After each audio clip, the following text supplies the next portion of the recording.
प्रश्न तुमचे, उत्तर आमचे. अचूक, निर्भीड आणि सडेतोड. लोकशाहीचा खरा मंत्र म्हणजेच न्यूज लोकतंत्र.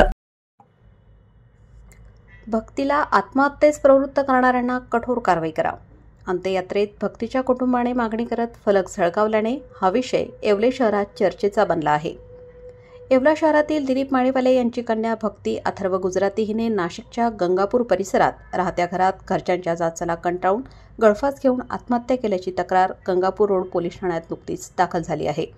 भक्ती अथर्व गुजराती यांचे वडील दिलीप प्रभाकर माळीवाले हे येवल्यात व्यवसायाने सराफी व्यापारी असून भक्तीने आत्महत्या केली असं कळताच त्यांनी नाशिक येथे आत्महत्येस प्रवृत्त करणाऱ्या सासरच्या व्यक्तीविरोधात तक्रार गंगापूर पोलीस ठाण्यात दाखल केली आहे. भक्तीचा अंतिम संस्कार येवला येथील अमरधाममध्ये करण्यात आला. यावेळी सुवर्णकार समाजाने अंत्ययात्रेत सहभागी होत निषेध नोंदवला. भक्तीला आत्महत्येस प्रवृत्त करणाऱ्यांना त्वरित अटक करून कठोर शिक्षा करण्याची मागणी यावेळी करण्यात आली. आमच्या मुलीला न्याय मिळावा, आरोपींना कठोर शिक्षा करावी अशा आशयाचे फलक अंत्ययात्रेप्रसंगी झळकले होते. न्यूज लोकतंत्र 18 साठी अयूब शाह, येवला. बाईट रुपेश घोडके. बाईट महिला नातेवाईक. काल आमची पुतणी भक्ती अथर्व गुजराती तिचं 8 वर्षापूर्वी गुजराती समाजात आम्ही तिला दिलं होतं. गुणगोविंदांनी संसार चालू होता, पण 8-5 वर्षापासून तिला मानसिक त्रास छळ चालू होता तिचा. तिने कधी आम्हाला सांगितलं नाही. आत्ता तिची आजी वारली 2 महिन्यापूर्वी मीटिंग झाली. आम्हाला परवा सकाळी सोमवारी सकाळी केले का भक्तीचं फाशी घेतली आणि आम्ही तिथं गेल्यानंतर तो पंखा आणि ती जागा ती आम्हाला संशयास्पद वाटू राहिली. तर आम्ही काल गंगापूर पोलीस स्टेशनला ते आणि PM करा. आम्ही PM काही केलं नाही. 48 तास झाले. आम्ही SP ऑफिस तर मग SPंना आज भेटून आलो. SPने आम्हाला शब्द दिला की 48 तासात त्या मुलांना, दोन्ही आईवडिलांना मुलांना अटक करून आम्ही तुम्हाला हजर करून दाखवतो म्हणून.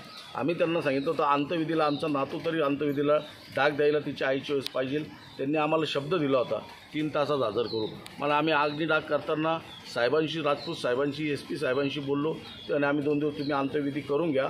आम्ही कार्यक्रम करून घेतला आणि तिला जो मानसिक छळ झालेला आहे तो पोलीस डिपार्टमेंटनी त्याच्यात सहकार्य करून लवकरात लवकर अटक करून त्यांना शिक्षा द्यावी ही आमची सूचना. आत्या आहे, तिचं लग्न झालं तेव्हा तिच्या सासूचं म्हणणं होतं मला जातीची पाहिजे. तिच्या मुलाचं आमच्या पोरीवर आतोनात प्रेम होतं. त्या प्रेमाला बोलून प्रेम विवाह करायसाठी आम्ही तेच आले आमच्या घरी की आम्हाला तुमची पोरगी द्या. आम्ही म्हटलं पोरगी कराल, तुमच्या बायकोला पसंत नाही, विचार नाही म्हणे, आम्ही निभून नेऊ सगळं.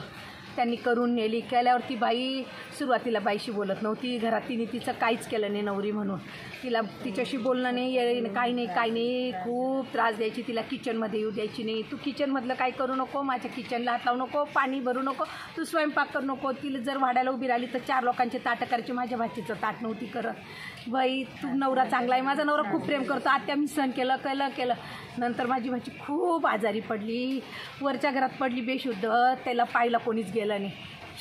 तशी खाली आली. हॉटेलमधनं बिस्किटचा पुडा दूध आणलं, पोराला खाऊ घातलं. तिने खाल्लं. तिच्या सासऱ्याने इथं आणून घातलं. इथं हॉस्पिटलमध्ये ॲडमिट केली. त्या दवाखान्यात जाऊन विचारा कशी अवस्था होती बाईची. माझ्या हातपाय वाकडे झालेले होते. तिला सरळ केले. तिचा सासरा आला. तिच्या सासऱ्याला माझा भाऊ म्हणे तुम्ही माणसं आहे का, कोण आहे, माझ्या पोरीची अशी अवस्था झाली, तुम्ही काय केलं हे माझ्या पोरीचं, तुम्ही मागायला आल ते आम्ही जबरदस्ती नाही दिली.